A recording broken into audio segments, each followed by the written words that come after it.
Okay, people, on this week's mixtape, he's bringing a new sound to the industry. Yes, let me bring to you Roach Killa. Welcome to the mixtape. How you doing? Lovely weather out here. I'm enjoying it, loving it. It's okay. It's a bit nippy. Yeah, I don't know what that means, but I'm assuming it means a bit cold. See, that was good. Yeah, that's pretty good. So, what are you doing here in London? Well, in I came England. to enjoy the weather, so I'm here in England. You know. No, I'm just kidding. See, he's a joker. Seriously, what are you doing here? Okay, fine. I know we have really bad weather here, but come on, please don't rub it in. That's true. All right. Well, I'm trying to bring the sunshine. Basically, what we're doing is I'm dropping an album, Roach Killa, The Revolution. You know, my main forte is reggae music, but we also got a blend of hip hop and Asian music. The first single's out right now. It's called Yada Dil Dada. It's featuring Shahid Ali Khan. The vocalist is a student of the great Nusrat Fateh Ali Khan. Rest in peace. And it's a fusion between the Qawwali and hip hop, and that's what we're bringing. The new sound. You know, we just want people to understand. Why did you choose to drop that one first? Because of it's a real tune that I felt, and I've got a lot of good response from the tune. And you know, at the end of the day, it's all about the people. So it's what the people want. So we're the people's champs. You know? Okay, and what do you think about what's like the music that's in the industry at the moment? So do you think what like Yada Dil Dada that you're dropping now? Do you think there's like a kind of open space for that right now? Like no one's doing that? You know what? Everybody's concentrating. A lot of music that I see is being concentrated more on the folk side.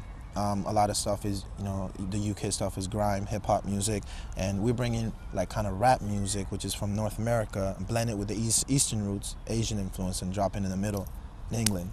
So, you know what I mean? We've captured all the sides of the world and just dropping into the headquarters. So here you go. So like I said, at the end of the day, it's about the people. So as much as I like the song or not, it's really up to you guys out there, you know. So if you guys like it, you know, please let us know. RoachKilla.com. Okay, and have you had a good response from it? Lovely response from it. You know, thank you very much for the support. It means a lot. And what are people saying about it?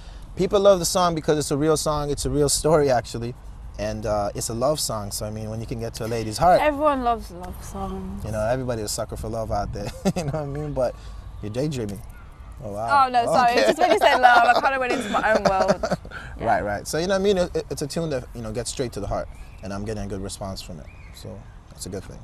Now, you're originally from Canada, yeah? Yes. Now, how does it differ, like, to come to England from Canada? Like, why did you make that decision to come over here? It's about the infrastructure. It's not built yet because, you know, the UK is like 2 generations, 3 generations down in terms of Asian music. For us, it's like the first generations are there. I'm not even born there, you know what I mean? So the infrastructure is not there as of yet, and the resources like radio stations and TV stations catered directly to the Asian market, it's not there.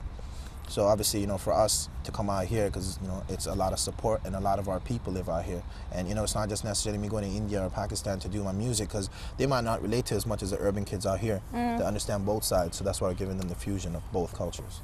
And have you been accepted well into this industry? You know what? I've gotten a lot of support from people. I mean, you know, there's always people that will never like everybody. You know, you don't like everybody. Some people you like, some you don't. But, you know what I mean? There's been the ratios, you know, of the good people is higher than the lower people. So, I mean, it's all love at the end of the day. You know, we love people. It doesn't matter. You know, even if you don't like the songs, let us know what we can do to make you like it. I think it's good that everyone supports one another, like all artists within the industry. Definitely. How did you kind of start out with music? I was born in Libya, in Africa, and all they spoke was Arabic. So inside the household, my dad would bump the Bollywood tunes. So, you know, I was watching Bollywood tunes, growing up listening to it.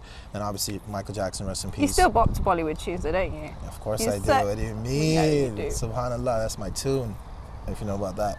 Yep. Yeah, that's my tune. Yeah, man, so got out from the Bollywood, then we went to the Michael Jackson, the Bob Marleys, the hip-hop, and you know what I mean? So obviously...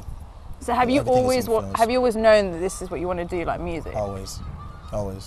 So you haven't, like, when you went to college, you didn't study anything else, it was really just about music? And no, you know what, I actually got a degree in marketing in college, so it's not just that, but you know what I mean, you can't just rely on that music alone. You have to have an education regardless, even to use that education and mix it up with the music that you're doing so it can help you out, so you understand the business a lot.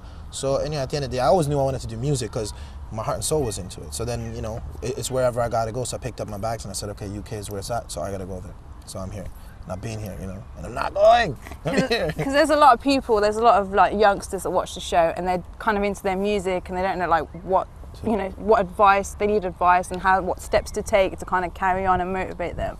First step you need to take is, first of all, you got to ask yourself, how serious are you? Is this a leisure thing or is this something you want to do? And if there's something you want to do, then you got to take the initiative to do it. So, I mean, don't think that you might be on the street corner rapping and somebody's going to see you be like, oh, wow, you're good, sign to my label. It doesn't work like that. Isn't it good to have a dream, though? Always have to. So like if you're going to stand on the street corner, you're going to rap. Obviously, if you believe someone's going to see you, they're going to see you. Right, but you know what I'm saying? You can't rely on the fact that somebody hopefully will see you. Depending, maybe you might be standing on the wrong street corner. Who knows, man? The guy who wants to see you is on the other street corner, right? Yeah, like it'll be the wrong street corner. So, I mean, just, you know, point is to get yourself out there. You know what I mean? Whatever means it takes. If you're serious, find a producer, you know what I mean? Get a beat. Download demo softwares. They have that on the internet now, you know what I mean? So it's like, it's not hard. It was a lot harder for a musician to come out and make music, you know, 20 years ago. But now it's so easy. All you got to do is click a mouse and download the software and learn yourself. That's the advice that I give you. If you have a dream, follow it now, because, you know, when you're 30 years from now, you're not going to wake up and be like, I wish I tried that. You know what I mean? It's too late now. So if you have a dream, go for it. You live once, only once.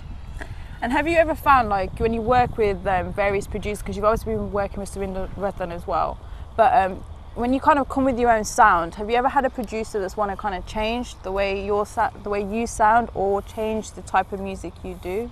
You know what? Like, as an artist, you have a certain vision of a song, and then the producer has a certain vision of the song. So it's like goes hand in hand. So what you do is, you know, you bring your idea, and they bring their idea. Just sit there, you brainstorm, and you bring something collective.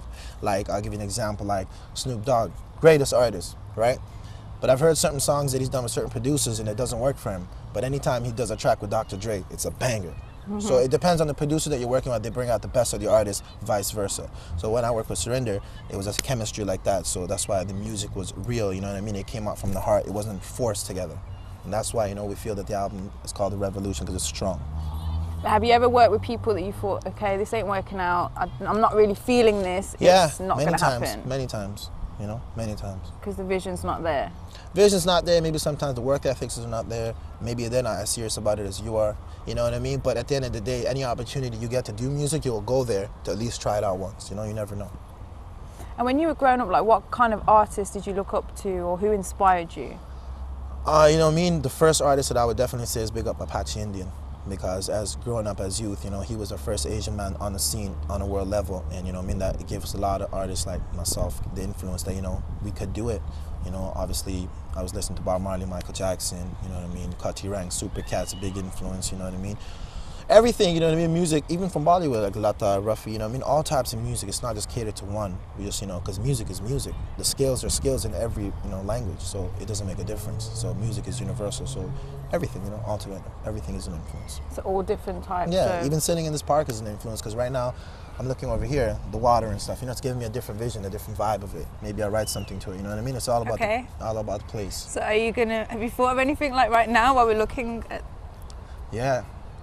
That's exclusive. RoachKilla.com.